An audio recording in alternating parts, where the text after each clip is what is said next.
जय श्री श्याम, जय हो हारे के सहारे, जय हो तीन बाणधारी बाबा, आपकी सदा ही जय हो।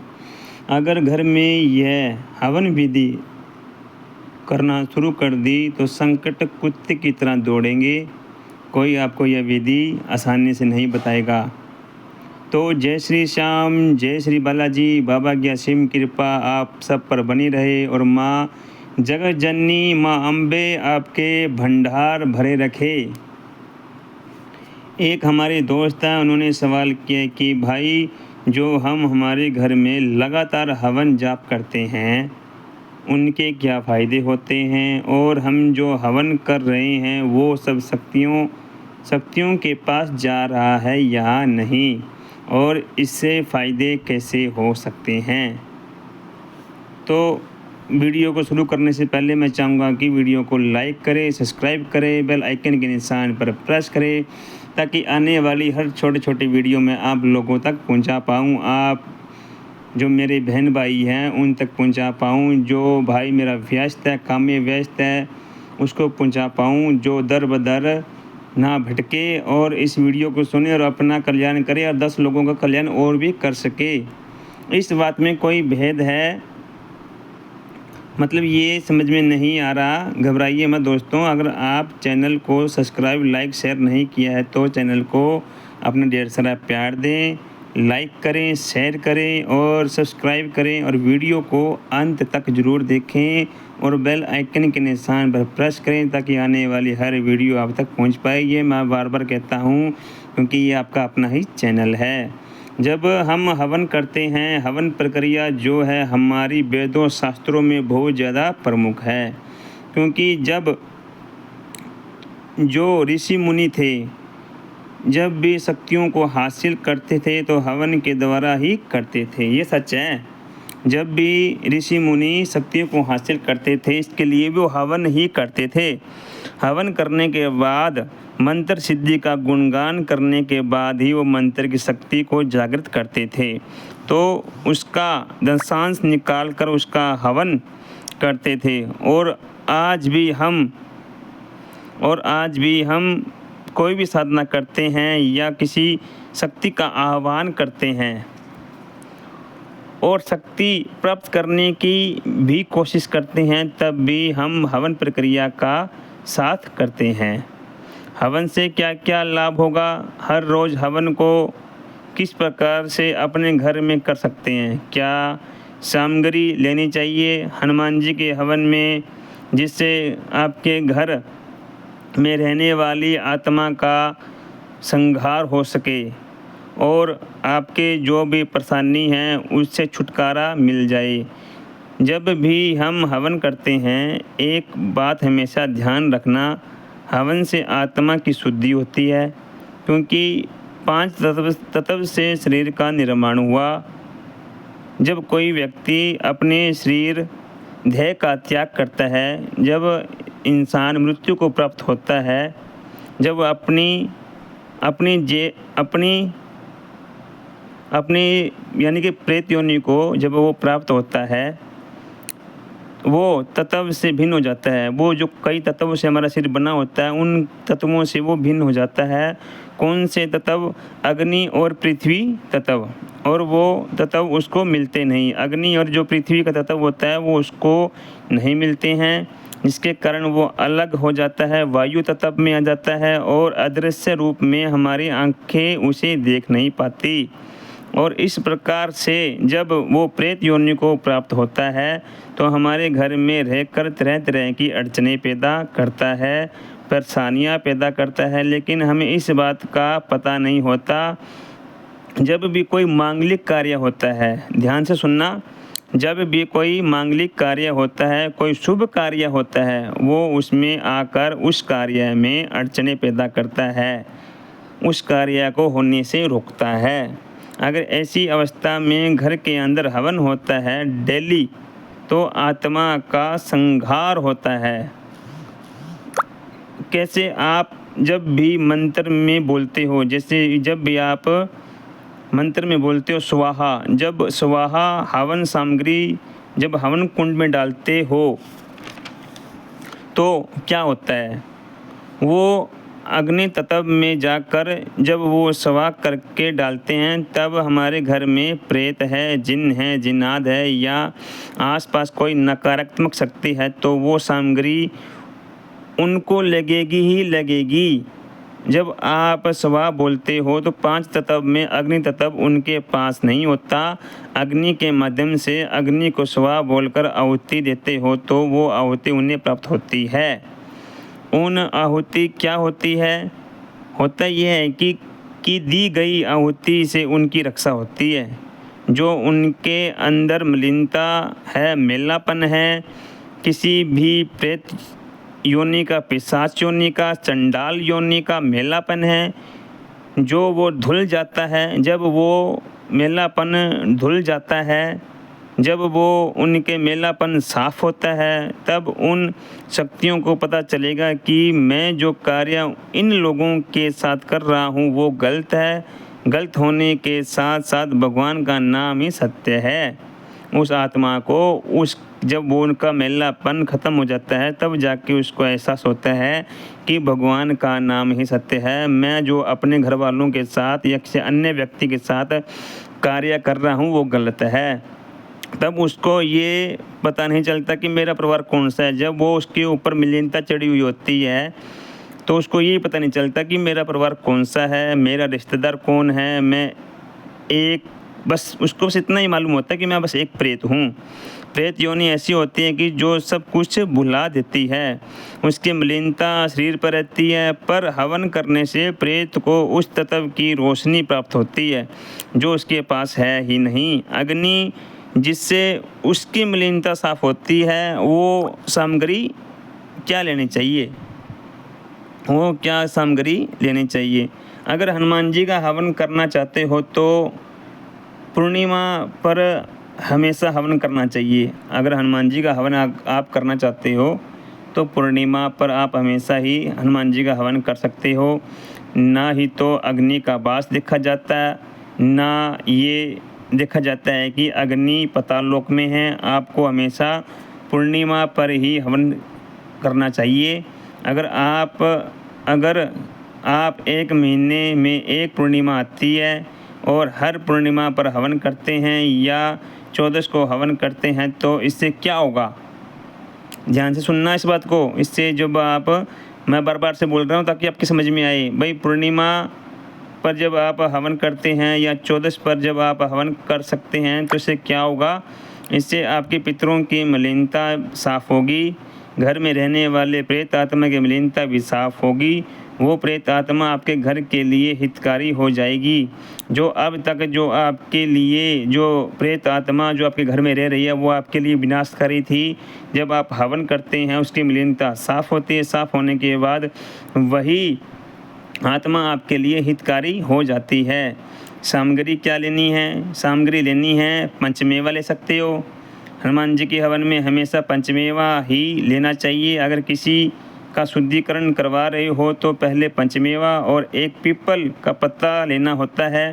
पीपल के पत्ते के ऊपर कपूर रखकर और उसके ऊपर 7 लौंग रखकर, एक जायफल रखकर आपको प्रार्थना करनी है कि मेरे घर में जितनी भी नकारात्मकता है या सकारात्मकता है, ये जो हवन कर रहे हैं ये सभी को ही लगे। जो भी किसी भी प्रकार की आत्मा है, चाहे साफ आत्मा है चाहे वो मलिन आत्मा है, जो भी हम हवन कर रहे हैं वो सभी को लगे और इस आहुति से सबका कल्याण हो। या मेरे परिवार में, मेरी पीढ़ी में या साथ मेरे कुल में शक्ति है, ये कुल देवता की शक्ति है। मैं जो हवन कर रहा हूँ उन सब तक पहुँचना चाहिए।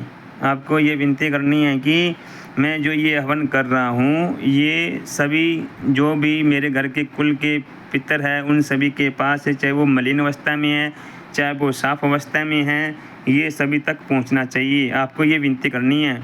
कपूर रखकर अग्नि को यानी कि जला देना। अग्नि को जला करके ओम अग्नि देवाय नमः, ओम अग्नि देवाय नमः, ओम अग्नि देवाय नमः का मंत्र का उच्चारण करना है।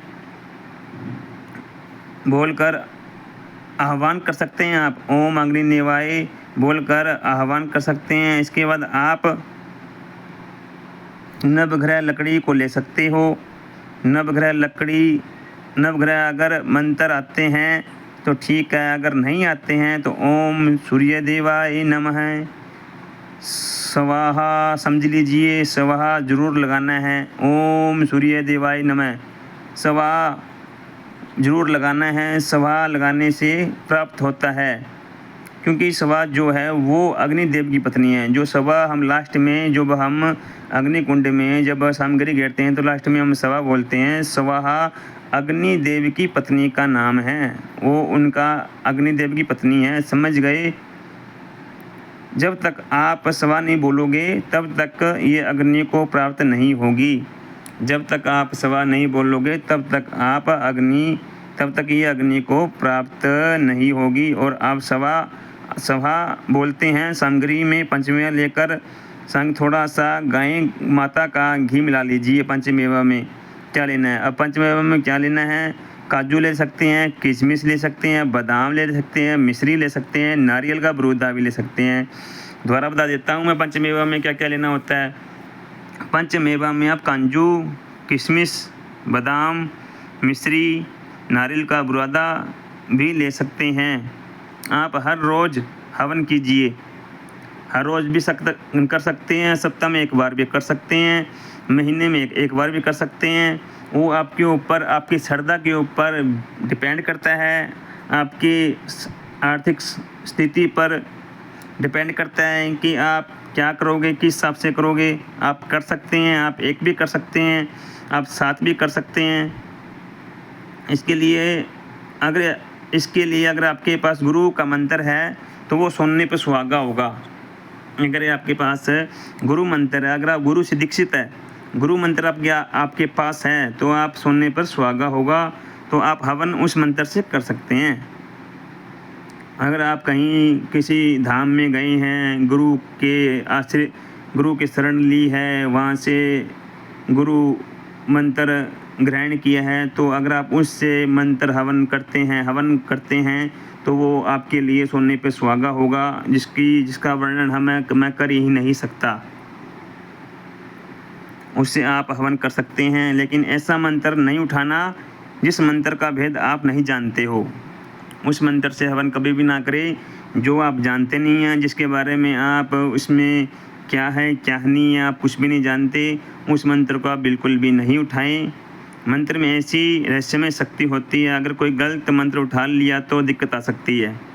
अगर आप यूट्यूब पर देखकर अगर कोई मंत्र उठाते हैं, अगर कोई आप मंत्र उठा लेते हैं बिना गुरु से दीक्षित होकर, अगर वो आप उसी से ही कार्य करने लग जाते हैं तो वो आपके लिए विनाशकारी हो सकता है, आपको दिक्कतें आ सकती है। जब भी हम मंत्र का जाप करते हैं, शक्ति का जाप करते हैं, तो हमारे ऊपर उस ऊर्जा का प्रभाव तो पड़ता ही है। आपने हवन प्रक्रिया जो करना है स्वाहा बोलकर, और एक जल का लोटा रखना है। जब भी घी की चम्मच से आप जल में डालो, चम्मच को जल लोटे में ज़रूर डालना है। चम्मच को जल के लोटे में ज़रूर डालना है। थोड़ा सा मतलब जल का पान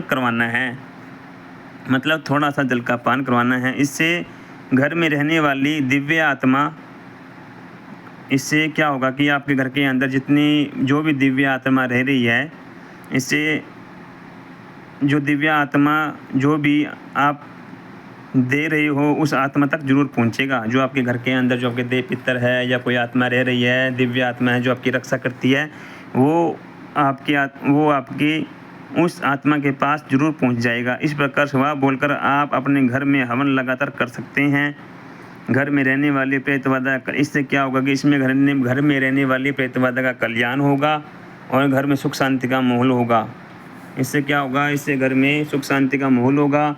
और आप रेगुलर अगर आप पूर्णिमा को अगर हवन करते हैं तो इससे क्या होगा, इससे आपके जो कार्य रुके हुए हैं वो आपके कार्य बनने लगेंगे। आपके जो देव पितर हैं बलवान हो जाएंगे और आपके विवाह कार्य में बंधन आ रहा है, मांगलिक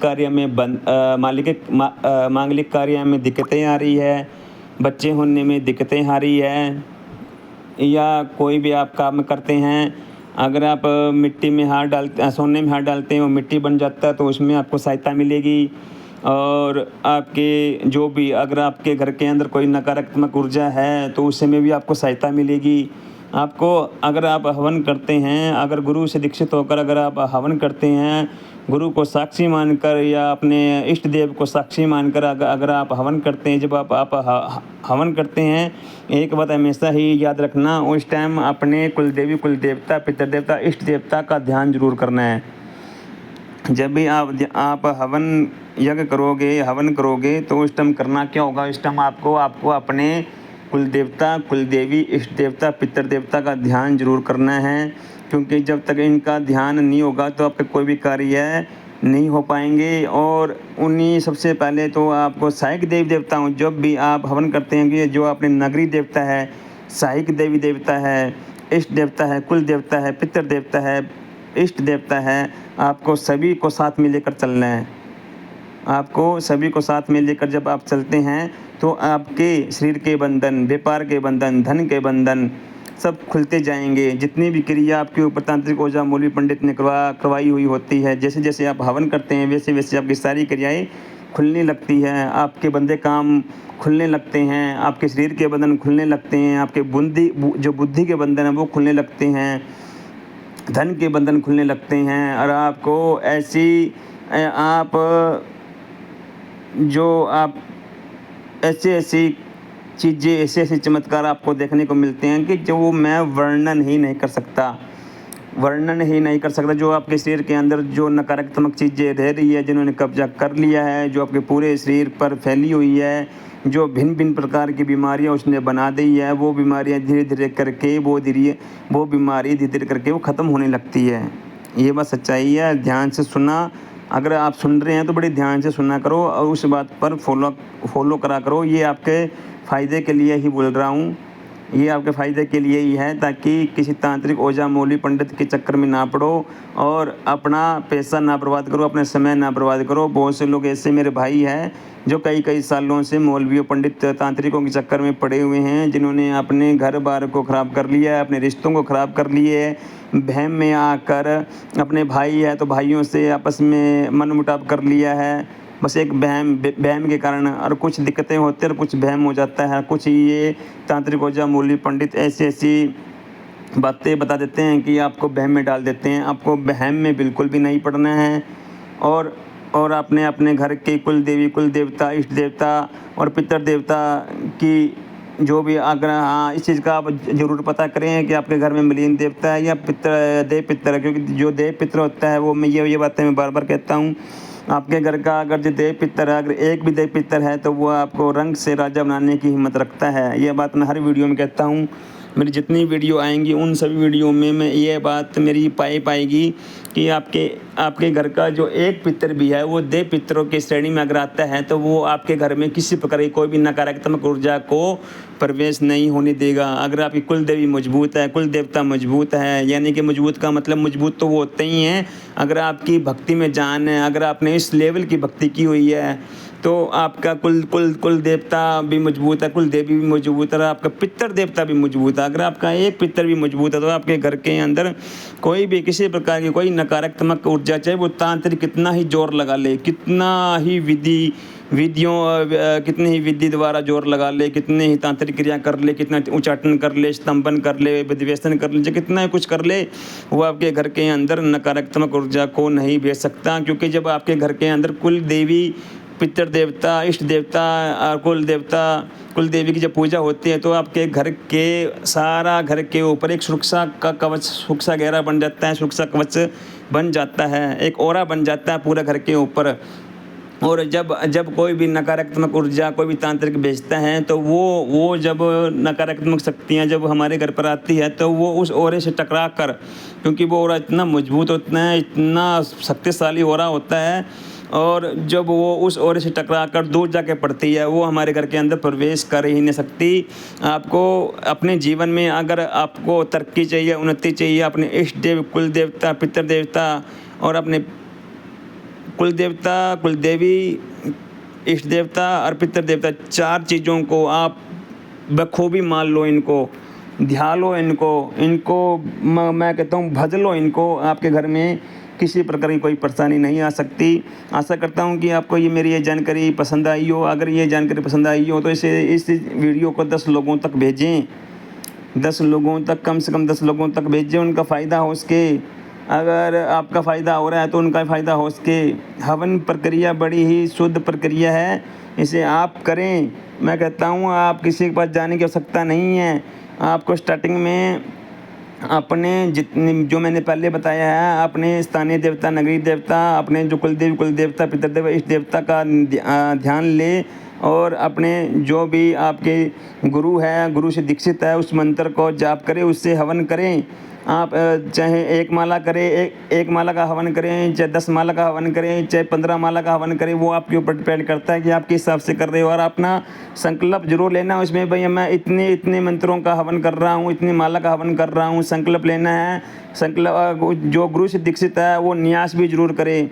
जब हम न्यास करते हैं, संकल्प लेते हैं, तो हम जब मंत्र होता है, मंत्र को हम बताते हैं कि हम इसके लिए मंत्र का जाप कर रहे हैं, तो वो मंत्र उसी दिशा में कार्य करने लग जाता है।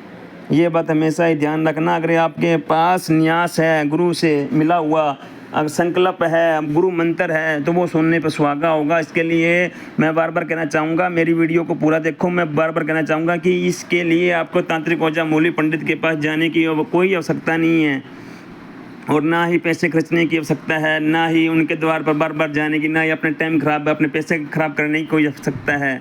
जय श्री श्याम, जय श्री श्याम, जय श्री श्याम।